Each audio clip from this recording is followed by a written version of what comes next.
Hello, my name is Bruce Foster, and I'd like to welcome you to the strategic plan presentation held March 9th at the Derrick Golf and Winter Club. Unfortunately, you couldn't make it here this evening. You missed a great presentation, but I'm really glad you've taken the opportunity to view this online. This is something new for the Derrick Club, and I would really appreciate to hear your feedback on this presentation. Thank you very much.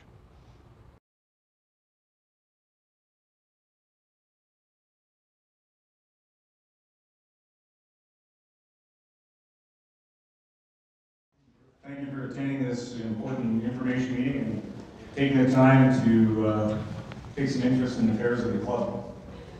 My name is Bruce Foster, and for one more month, I'm president of the club. Yay. I'm going to start using your sign there, Beth. Tonight's agenda is quite simple. We'll have a presentation from our consultant, followed by a question and answer period.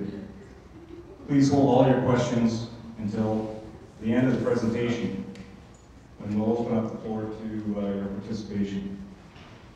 And we'll have a remote mic available, so if you'll please wait until that mic gets over to you.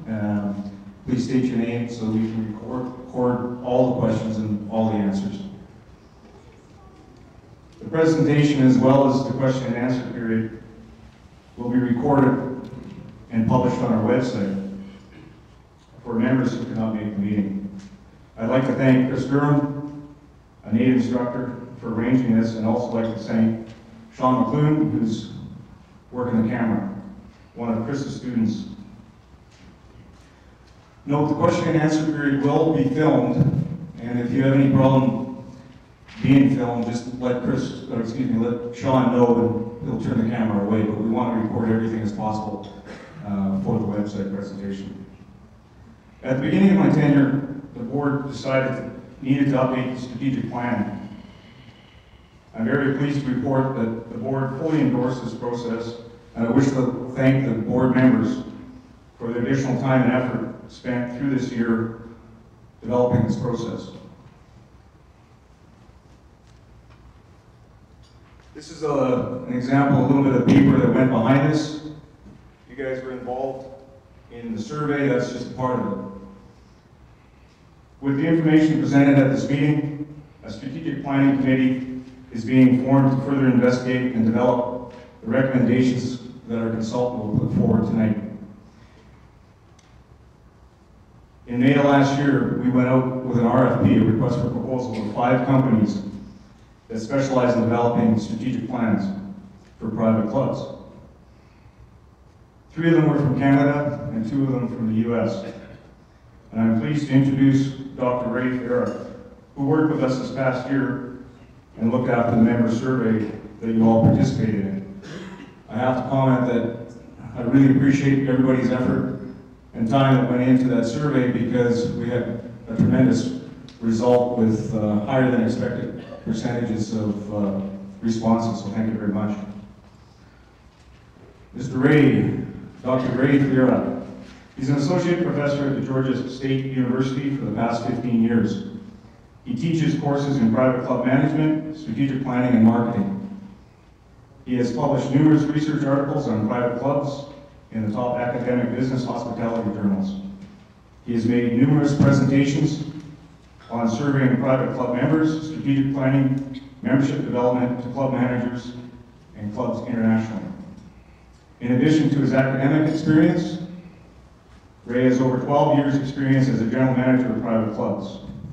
He is currently the president of the Fiera Company and has completed membership surveys and strategic planning for more than 250 clubs across North America over the past 2 decades.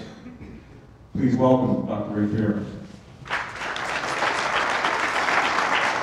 Thanks, Bruce.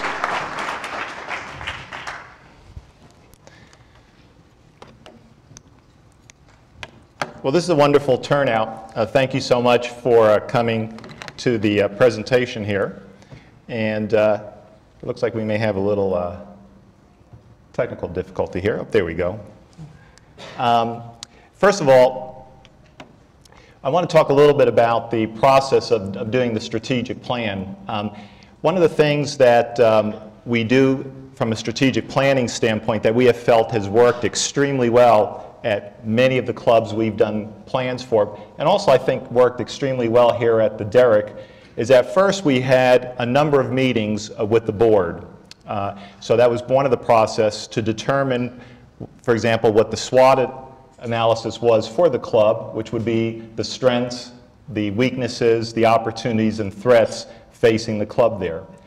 In addition, I performed a number of different analyses, which consisted of looking at trends for membership, looking at utilization of different areas of the club, as well as doing an external analysis, looking at things such as the competition that the club faces, looking at what's going on in the economy here within Edmonton, and so forth. So all of this is really the basis of our work in terms of if we're going to develop a good strategic plan for a club there.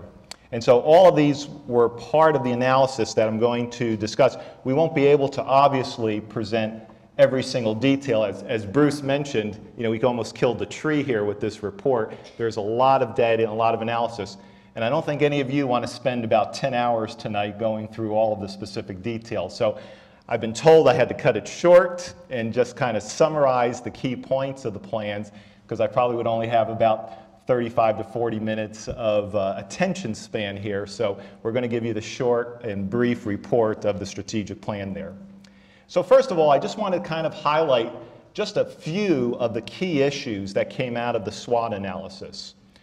First of all, one of the things that is of main concern is the decline in the number of candidates that the club has on its wait list for membership.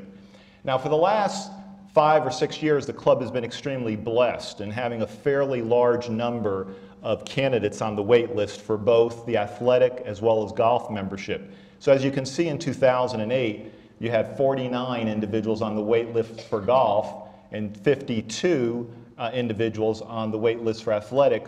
Well, as of the end of last year, that number has gone down to 16 and 5, and my understanding this month that there is now 0 on the wait list for athletic and only 10 for golf. So this is going to be a huge part of the strategic plan, is how do we address building up the wait list for membership in the club there. So that's going to be one of the key concerns. One of the other things that we looked at was, in terms of the different membership categories, you know, what has the trend been? And if we look at the number of members that were in each of the categories, golf only, golf athletic, athletic and social, you can see that just from 2006 to 2010, there's actually been a 16% drop in just golf only members, whereas there's been a 17% increase in the number of golf and athletic, 11% in athletic. So definitely athletic has been increasing at the club, whereas golf has been declining. And that trend is pretty much standard across Canada as well as down in the States in terms of what's been going on with golf and golf memberships versus athletic and fitness related memberships there. So nothing really new in terms of industry standards, what's being experienced here at the Derrick Club. The other thing that was very interesting looking at the analysis is what's going on with golf rounds here at the Derrick Club. As you can see, from the peak back in the mid-90s there, where there was over close to 50,000 rounds of golf, that currently in 2010, last year, it dropped down to 30,200. And as you can see, that's not just a one-year blip. If you look at the trend there, it's been a constant decline over the last decade here, down into that 30,000 rounds of golf. If we look at golf rounds as well, not just from an annual basis, but how about the average on a daily basis? Once again, you can see the average being well over 200 rounds of golf on a daily basis, again about in the mid-90s, to just to 134 rounds of golf in 2010 there. So definitely golf rounds is definitely on the decline. So important, again, to address that specific issue in the strategic plan. Another interesting data that came forth in the analysis of the different data that the club was the age distribution within your club.